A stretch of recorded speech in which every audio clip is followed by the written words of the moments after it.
एक बार माँ पार्वती कैलाश पर भ्रमण कर रही थी। तभी उनकी नजर पृथ्वी लोक पर पड़ी। सेठ जी, ये माल गाड़ी में से उतार दिया है। ये ले, तेरे आज की कमाई के 200 रुपए। पूरा दिन मेहनत करके सिर्फ ये 200 रुपए ही कमाई हुई है। अब इसमें से 50 रुपए दूध के, 50 रुपए सब्जी के, बाकी बचे 100 रुपए जो पूरे 3 दिन चलाने हैं। ये हो गए पूरे 50,000 रुपए। इन्हें तिजोरी में रख देता हूँ। नहीं भैया, ये बहुत महंगी साड़ी है, कोई सस्ती सी दिखा दो। हाँ, ये 150 रुपए वाली ठीक है। भैया, ये तीनों साड़ी पैक कर दो। ये लो 5,000 रुपए। माँ पार्वती गरीब और अमीर दोनों को देख रही थी। आखिर जिसे जो चाहिए उसे मिलता नहीं, और जिसके पास पहले से हो उसे और मिल जाता है। इस प्रश्न का उत्तर तो महादेव ही दे सकते हैं। धरती का ये नजारा देखकर माँ पार्वती भगवान शंकर के पास जाती। महादेव, मैंने देखा है कि धरती पर जो व्यक्ति पहले से ही गरीब और दुखी है उसे और ज्यादा दुख मिलता है, और जो सुख में है आप उसे दुख नहीं देते। ऐसा क्यों भगवान? ये आपकी कौन सी लीला है? देवी पार्वती, इस बात का उत्तर जानने के लिए आपको हमारे साथ धरती पर चलकर वहाँ के प्राणियों का हाल चाल जानना होगा। वहीं इस प्रश्न का उत्तर आपको प्राप्त होगा। भगवान शिव के कहे अनुसार कुछ समय बाद माँ पार्वती उनके साथ मृत्युलोक में प्राणियों का हालचाल जानने के लिए चल पड़ी। तभी रास्ते में उन्हें एक गरीब पति पत्नी जाते दिखाई दिए। और मिला, कुछ समझ नहीं आ रहा, हमारी गरीबी के दिन कब दूर होंगे। वो चंदन ने फिर एक नई जमीन खरीद ली। सबका भाग्य एक सा नहीं होता है जी। उसके भाग्य में अमीर बनना लिखा है, हमारे में नहीं। भगवान की इच्छा होगी तो हम भी अमीर बन जाएंगे। पता नहीं कौन से पिछले जन्मों के कर्मों की सजा भुगतनी पड़ रही है। न जाने कौन से बुरे पाप किए थे। हे महादेव, आप इन दोनों पति पत्नी को कुछ ही पलों में अमीर बना सकते हैं। मेरे कहने पर आप इन्हें अमीर बना दीजिए। ये बेचारे कितने दुखी हैं। देवी पार्वती, इन दोनों के भाग्य में अभी अमीर बनना नहीं लिखा है। महादेव, जब हम इन्हें धन दे देंगे तो इनकी गरीबी दूर हो जाएगी, फिर ये भी अमीर और सुखी हो जाएंगे। कृपया करके आप इनकी मदद कीजिए प्रभु। देवी पार्वती, मैं तुम्हारी इच्छा अनुसार इन्हें धन प्रदान कर देता हूँ, पर उसका मिलना या ना मिलना कर्मों पर निर्भर करता है। पार्वती जी के कहने पर भगवान शिव ने सोने की अशर्फियों से भरी एक पोटली उस रास्ते में डाल दी। पोटली से कुछ दूरी पर उर्मिला की नजर गुजरते हुए एक अंधे व्यक्ति पर पड़ी। सुनो जी, हम तो गरीब हैं इसलिए दुखी हैं, पर ये सामने व्यक्ति तो नेत्रहीन है। एक बात समझ नहीं आई कि नेत्रहीन लोग कैसे जीवन व्यतीत करते होंगे। हाँ, बड़ी मुश्किल होती होगी उर्मिला इन बेचारे नेत्रहीन लोगों को। चलो आज हम भी अंधों की तरह चलकर देखते हैं, देखें ये कैसे जीवन जीते हैं। उर्मिला और सूरज आंखें बंद कर एक दूसरे का हाथ थामे चलने लगे। सोने की अशर्फियों की पोटली रास्ते में ही पड़ी रह गई और वे दोनों करीब से गुजर गए। भगवान शिव बोले, देखा देवी पार्वती, इनके भाग्य में अभी गरीबी ही लिखी है। हम कुछ दिन धरती पर ही रहेंगे। यहाँ मनुष्य रूप में रहकर मैं तुम्हारे मन की सभी शंकाओं को दूर करना चाहता हूँ। भगवान शिव और देवी पार्वती ने मनुष्य का रूप धारण किया और पति पत्नी के रूप में एक गांव के पास डेरा जमाया। शाम के समय देवी पार्वती भगवान शिव से बोली, स्वामी, मैं रसोई की तैयारी शुरू करती हूँ।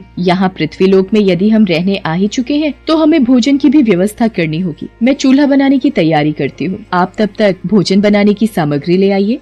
माँ पार्वती चूल्हा बनाने के लिए बाहर से ईंटें लेने गयी। चूल्हा बनाने के लिए मुझे ईंटों की जरूरत है। ये एक जर्जर और टूटा मकान दिखाई दे रहा है। इसकी ईंटें मेरे काम आ जाएंगी, यही ले लेती हूँ। चूल्हा तो तैयार कर लिया, महादेव आते ही होंगे। अरे आप आ गए, ये देखिए मैंने चूल्हा तैयार कर लिया। पर आप खाली हाथ क्यों लौट आए स्वामी? भोजन कैसे बनेगा? देवी पार्वती, अब सामग्री की कोई आवश्यकता नहीं है, क्योंकि जिस प्रश्न का उत्तर ढूंढने के लिए आप आई थी वो आपको स्वयं मिल गया। मैं कुछ समझी नहीं स्वामी, मेरे प्रश्न का उत्तर मेरे समक्ष ही है। हाँ देवी पार्वती, आप यही जानना चाहती है ना कि इस पृथ्वी पर क्यों गरीब लोग ज्यादा परेशान होते रहते हैं। अच्छा ये बताइए, आप इस चूल्हे को बनाने के लिए ईंटें कहाँ से लेकर आई हो? प्रभु, इस गांव में बहुत से ऐसे घर भी हैं जिनका रखरखाव सही ढंग से नहीं हो रहा है। उन पुराने घरों की जर्जर हो चुकी दीवारों में से मैं ईंटें निकाल कर ले आई। इसका मतलब जो घर पहले से खराब थे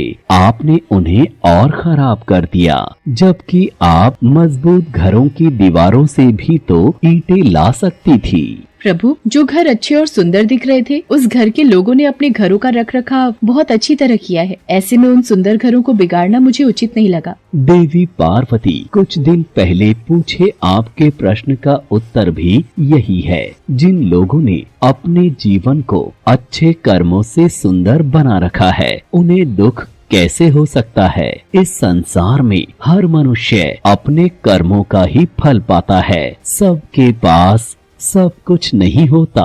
मनुष्य के पिछले जन्मों का कर्म उसे इस जन्म में भुगतना ही पड़ता है, और यदि वो अपने इस जन्म और आने वाले अन्य जन्मों को सुखी बनाना चाहता है, तो हमें सदैव ही पुण्य कार्य करते रहना चाहिए, ताकि हमारे कर्म उसमें जुड़ते रहें। आपको ज्ञात है, वो मार्ग में उस दिन एक नेत्रहीन व्यक्ति। हाँ स्वामी, मुझे ज्ञात है। वो देखिए देवी पार्वती, उसके पास धन दौलत ऐशो आराम की कोई कमी नहीं है, परंतु उसकी आंखों का इलाज नामुमकिन है। ये उसके पिछले जन्म के कर्मों से जुड़ा है। उसने पिछले जन्म में जानबूझकर किसी निर्दोष की आंखों की रोशनी छीन ली थी, इसलिए ये इस जन्म में नेत्रहीन हो गया। पर इसके कुछ पुण्य कार्यों की वजह से ये अमीर बना।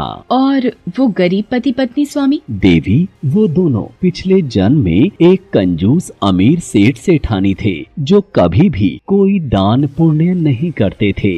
इसलिए इस जन्म में उन्हें गरीबी और दुख मिला। पर इन दोनों के अच्छे कर्म इनका आगे का जीवन सुखी बना सकते हैं।